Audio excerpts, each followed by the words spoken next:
Deus tem planos para cumprir em nossas vidas.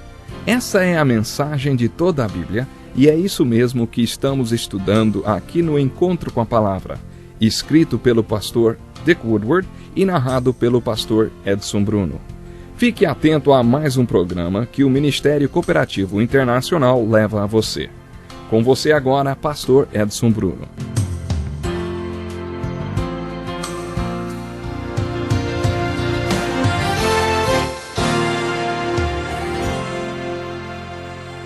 Seja muito bem-vindo para mais um Encontro com a Palavra. Este é um estudo de toda a Bíblia.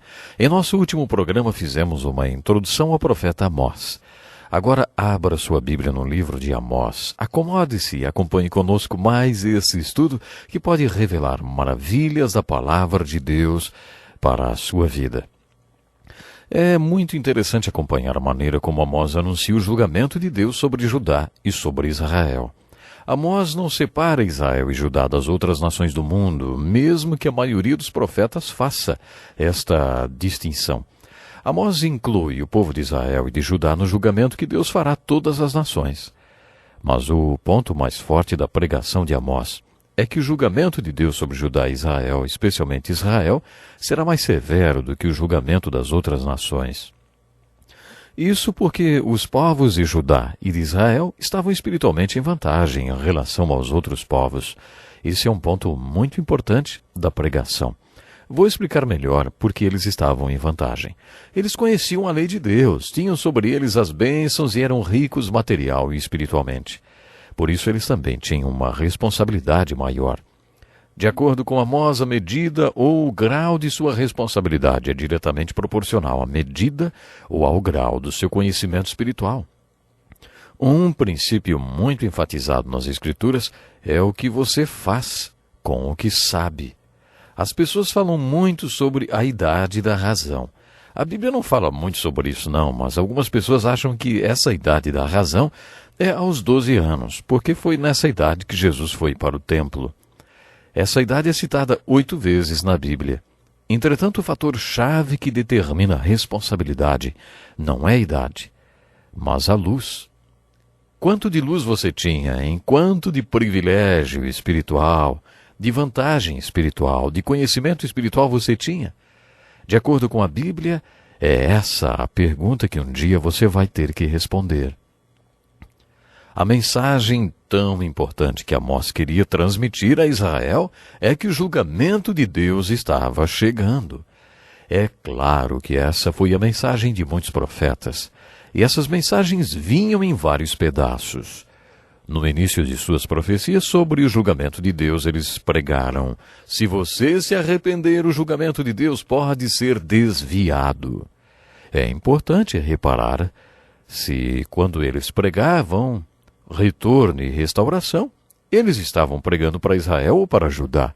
Se eles estavam pregando restauração de Deus para Judá, eles queriam dizer duas coisas. Primeira, daqui a 70 anos vocês vão voltar do cativeiro babilônico.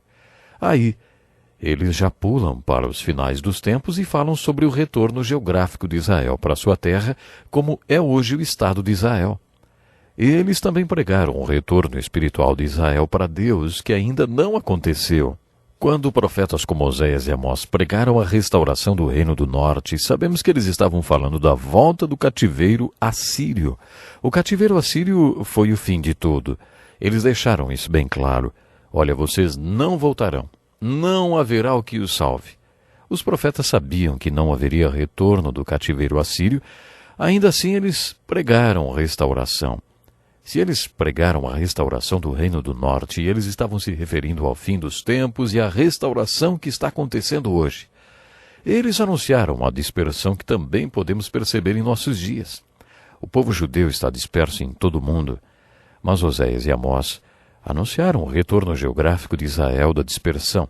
É empolgante ver tudo o que aconteceu e que está acontecendo no Oriente Médio. Como foi profetizado por Ezequiel, a nação de Israel tem uma bandeira. Nós presenciamos o retorno geográfico de Israel e a sua restauração como nação. Deus dá essa mensagem através do profeta Amós. Preste atenção nessas palavras de Amós. O leão ruge na floresta se não apanhou presa alguma? O leão novo ruge em sua toca se nada caçou? O leão rugiu? Quem não temerá? O Senhor, o soberano, falou? Quem não profetizará?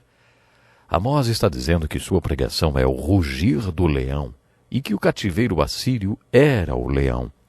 Nos primeiros versículos do seu livro, Amós diz ao povo que Deus tentou de várias formas chamar a atenção deles e impedir o cativeiro assírio.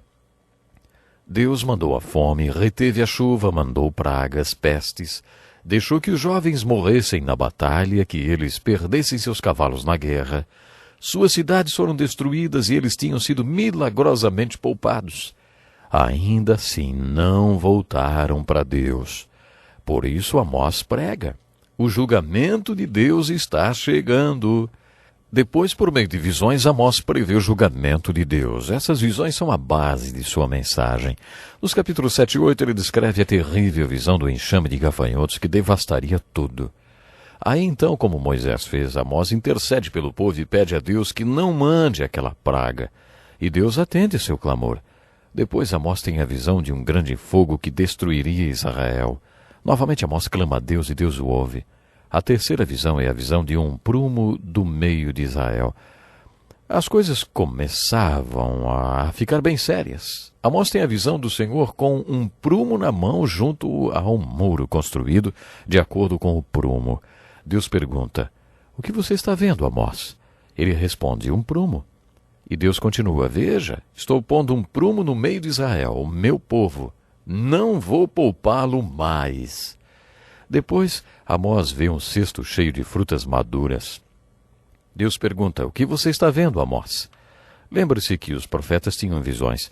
Amós responde: estou vendo um cesto de frutas maduras. E Deus diz que as frutas representam o povo de Israel pronto para o castigo.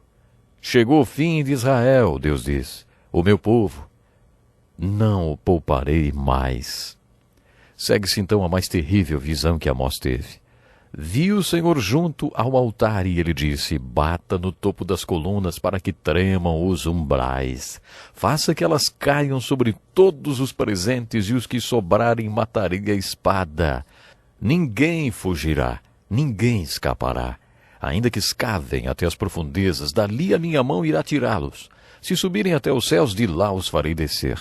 Mesmo que se escondam no topo do Carmelo, lá os caçarei e os prenderei. Não há como escapar do julgamento do Senhor. O Senhor dos exércitos, ele toca na terra e ela se derrete, e todos os que nela vivem pranteiam. Não havia nada que o reino do norte pudesse fazer contra esse castigo de Deus, e essa foi e era a mensagem de Amós. Não era uma mensagem nada agradável, né? E o povo do reino do norte caçoou dela. Mas interessante que 50 anos depois que Amós a pregou, 50 anos depois que Amós pregou essa mensagem, ela foi cumprida literalmente. Quando Amós partiu para o reino do norte para pregar, os falsos profetas lhe disseram: vá embora, vidente, vá profetizar em Judá. Amós respondeu: eu não sou profeta, nem pertenço a nenhum grupo de profetas. Apenas cuido do gado e faço colheita de figos silvestres. Mas o Senhor me tirou do serviço junto ao rebanho e me disse: vá, profetize a Israel, o meu povo. Agora ouça então a palavra do Senhor. Você diz: não profetiza contra Israel e pare de pregar contra a descendência de Isaque. Mas o Senhor lhe diz: sua mulher se tornará uma prostituta na cidade, e os seus filhos e as suas filhas morrerão à espada. Suas terras serão loteadas, e você mesmo morrerá numa terra pagã. E Israel certamente irá para o exílio, para longe da sua terra natal. Aconteceu aqui o mesmo que aconteceu quando um dos falsos profetas contradisse Jeremias. Ele profetizou: assim diz o Senhor, vou tirá-lo da face da terra. Este ano você morrerá, porque pregou rebelião contra o Senhor. 2 meses depois, só 2 meses depois disso, o falso profeta morreu. Às vezes eu não digo que sou ministro porque as pessoas têm um certo temor. Quando as pessoas se opunham à missão do profeta, o profeta profetizava o mal em suas vidas. Foi isso que Amós fez quando o falso profeta o mandou cuidar da própria vida e voltar para casa. A mensagem de Amós era a respeito do julgamento de Deus que estava chegando, mas principalmente a respeito dos pecados daqueles que tinham conhecimento espiritual. Jesus também falou sobre isso. Lemos no capítulo 9 do Evangelho de João: se vocês fossem cegos, não seriam culpados de pecado, mas agora que dizem que podem ver, a culpa de vocês então permanece. Nós nos preocupamos muito com os incrédulos. A Bíblia diz que onde houver a ignorância, a escuridão, então não há pecado. O que causa o pecado é a luz. Onde há luz, há pecado. O que você faz com aquilo que você já sabe, hein? Com o que você conhece? Esta é uma parte importante da pregação de Amós. Amós pregou: vocês, israelitas, não são para mim melhores do que os etíopes? E a resposta é, sem dúvida, os olhos do Senhor, o soberano, se voltam para este reino pecaminoso. Amós está dizendo que espiritualmente os israelitas estão em vantagem, por isso o julgamento deles será maior do que o julgamento das nações pagãs. Resumindo, creio que a mensagem de Amós nos mostra várias verdades. Primeiro, que o julgamento está chegando porque o povo de Israel pecou. A segunda parte da mensagem é que eles pecaram mesmo tendo conhecimento espiritual, mesmo estando em vantagem espiritual. Mas a terceira parte da mensagem é sobre restauração. Naquele dia levantarei a tenda caída de Davi. Trarei de volta Israel, o meu povo exilado. Eles reconstruirão as cidades em ruínas e nelas viverão. É muito empolgante ler sobre a restauração do Reino do Norte, porque ela ainda não aconteceu. Quando lemos sobre essa restauração do Reino do Norte, temos certeza que, assim como o povo voltou do cativeiro babilônico, conforme foi profetizado, essa restauração também acontecerá. Quando ouvimos a pregação de restauração de Oséias e de Amós, renovamos nossa esperança na segunda vinda de Jesus Cristo. Por que hoje tantos se interessam pelas profecias das Escrituras e pelo Oriente Médio? Ora, por causa de Israel. Se você quiser se inteirar das profecias hoje, fique de olho em Israel. Paulo e os profetas do Velho Testamento afirmaram que Deus ainda não acabou seu tratamento para Israel. Já vimos parte do cumprimento da profecia, que é o retorno geográfico de Israel.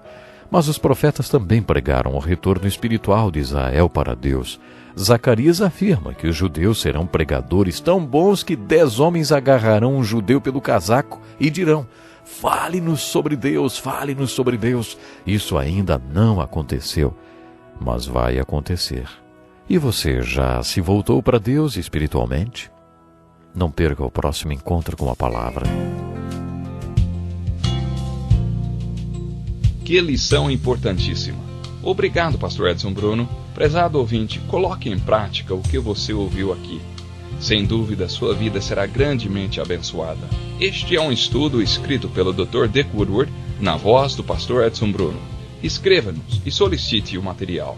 Nosso endereço é Encontro com a Palavra, Caixa Postal 2011, CEP 89201-970, Joinville, Santa Catarina. Até o nosso próximo encontro com a Palavra.